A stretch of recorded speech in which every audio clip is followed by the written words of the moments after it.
Hey, hey, hey! I got loyalty inside my DNA. Cocaine qualities, got war MPs inside my DNA. Bonjour à tous, j'espère que vous allez bien. Moi, ça va. Aujourd'hui, on se retrouve pour clôturer la semaine de une vidéo par jour pendant 7 jours. Si c'est la première fois que tu tombes sur mon contenu, moi, c'est Aubry et sur cette chaîne, tu trouveras tout ce qui me passionne. Pour fêter mes 600 abonnés, j'ai décidé de faire une semaine non-stop de vidéos et aujourd'hui, c'est le dernier jour. Si tu veux m'envoyer de la force, n'hésite surtout pas à t'abonner et à liker d'entrée de jeu cette vidéo. Sur ce, let's get it! Aujourd'hui, je vous emmène aux États-Unis et c'est une histoire très récente parce qu'elle date de cette année. On va parler de Jackie O, une influenceuse qui est malheureusement décédée suite à une opération de chirurgie esthétique. Who is Jackie O? Well, I am a model, I'm an entrepreneur, I'm an actress. Jackie O, de son vrai nom, Jacqueline Smith, est née le 3 novembre 1990 à Oakland, en Californie. On n'a pas beaucoup d'infos sur sa famille, mais elle est née d'une mixité et elle dit s'identifier en tant que noire avec un héritage brésilien. Elle était également diplômée de l'Université de Californie en communication. Concernant son conjoint, elle était en couple avec DC Young Fly. DC Young Fly est un humoriste qui s'est fait connaître à l'époque sur l'application Vine. C'est là-bas qu'il a d'abord percé et c'est en 2015 qu'il est devenu membre du cast de Wild 'N Out, une émission sur MTV, présentée et produite par Nick Cannon, qui est un mix entre battle hip-hop et comédie, avec des défis humoristiques et des performances musicales. Jackie O et DC Young Fly se sont rencontrés sur le tournage de l'émission Wild 'N Out et à ce moment-là, elle était modèle et lui humoriste rappeur. Ils sont très vite tombés amoureux d'ailleurs. Les deux sont devenus des stars de l'émission et ils ont enchaîné plusieurs saisons. Jackie O, elle en a fait 5. Et ensemble, ils vont avoir 3 enfants, Nova, Nala et Prince. Dites-vous que le dernier, il est né l'année dernière, le pauvre. Elle avait également sa propre chaîne YouTube où elle produisait sa propre série de télé-réalité qui s'appelait My Honeylicious Life et comptabilisait plus de 800 000 abonnés. Elle y montrait sa vie avec ses enfants, la mode et d'autres facettes qu'elle ne montrait pas dans son émission Wild 'N Out. Elle était également agent immobilier et elle aidait les particuliers à revendre leur maison. C'était vraiment une jeune femme dynamique et passionnée dans tout ce qu'elle faisait. Malheureusement, le 1er juin, il va être annoncé sur les réseaux que Jackie O est décédée à seulement l'âge de 32 ans. Et c'est en septembre qu'on aura un peu plus de détails sur cette affaire.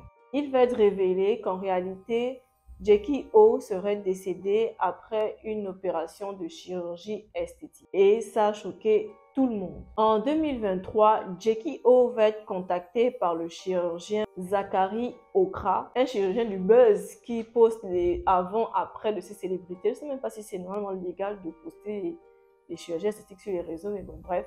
Il poste ses trucs sur les réseaux sociaux et il a l'habitude de modifier le corps des starlets. Et c'est lui qui va se charger de l'opération de Jackie O. Après avoir eu 3 enfants, Jackie O va procéder à un mommy makeover. C'est une intervention chirurgicale de 3 heures qui consiste à corriger les séquelles dues à la grossesse. C'est-à-dire qu'on fait un lifting des seins, une plastie abdominale, c'est-à-dire le ventre, une liposuction et une chirurgie des fesses. Vous le savez déjà, après l'opération, elle va décéder d'un arrêt cardiaque post-opératoire. Selon les informations, elle était censée être accompagnée d'une infirmière 24 heures sur 24 parce qu'elle sortait d'une opération lourde et elle ne pouvait pas rester toute seule. Le moment de son arrêt cardiaque, elle était toute seule alors qu'elle était censée être avec une infirmière. Les gens, son mari, la famille, ils vont demander des comptes au docteur. Mais je pense que ce genre d'opération, la patiente ou le patient doit signer une décharge comme quoi il prend le risque.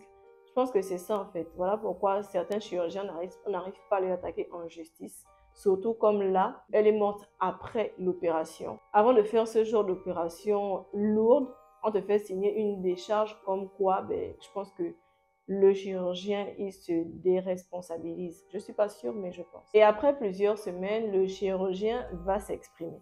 Et il va dire dans un post Instagram, il va même pas parler de Jackie O en fait. Il va juste souligner le fait qu'il y a eu un petit souci, qu'il est prêt à accueillir ses nouveaux patients. Même pas dire mes condoléances en fait. Le mec, il pense boulot. Direct, il rassure ses patients, ses futurs patients, que ses futurs patients seront bien traités, patati, patata. Aucun mot pour Jackie O, pas de condoléances, rien du tout. Le mec s'est déresponsabilisé de l'affaire. Je pense qu'il ne veut simplement pas salir son image en disant que j'ai réussi 38 opérations. Si une est décédée, ben non.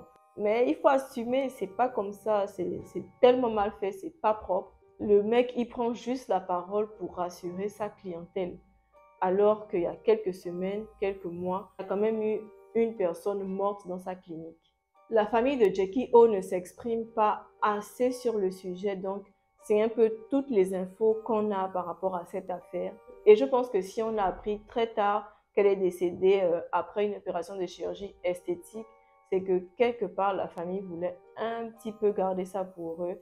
Parce qu'il ne faut pas oublier qu'il y a quand même une famille derrière. Elle a laissé 3 enfants, c'est horrible. Et je ne sais pas si je dois faire une prévention contre la chirurgie esthétique parce que c'est votre corps et vous êtes libre de faire ce que vous voulez.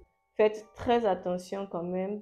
Restez naturel, mais si vous le faites, soyez bien conscient des choses. Par exemple, le BBL, c'est écrit, c'est validé que une personne sur 3000 décède. Donc faites très attention avec ces histoires de chirurgie esthétique, tout ça. Surtout quand vous êtes jeune, surtout quand ce n'est pas une chirurgie réparatrice, c'est juste pour un effet de mode. Faites très attention. Voilà, c'est un peu tout ce que j'avais à dire sur Jackie O, l'influenceuse décédée après une opération de chirurgie esthétique et qui a laissé un partenaire seul et surtout 3 enfants orphelins de mère. Merci à tous d'avoir regardé cette vidéo et c'était une très longue semaine. C'était un réel défi pour moi de faire une vidéo par jour pendant 7 jours. Bien sûr, j'en ai tourné plusieurs en même temps, mais comme je vous l'ai dit dans ma première vidéo, c'est quand même pas facile parce que dites-vous que c'était 7 scripts, 7 tournages et 7 montages. Si tu souhaites regarder les autres vidéos, j'ai créé une playlist, tu pourras la retrouver juste ici. Aujourd'hui, on est 600 et on vise les 1K, donc abonne-toi si tu souhaites me soutenir. Viens en commentaire me dire ce que tu penses de l'histoire de l'influenceuse de Jackie O et aussi de toute cette semaine de vidéos. Abonne-toi si ce n'est pas déjà fait pour qu'on puisse atteindre la barre des 1K. Nous sommes 600, je vous aime tous et je vous dis à la prochaine pour un nouveau contenu.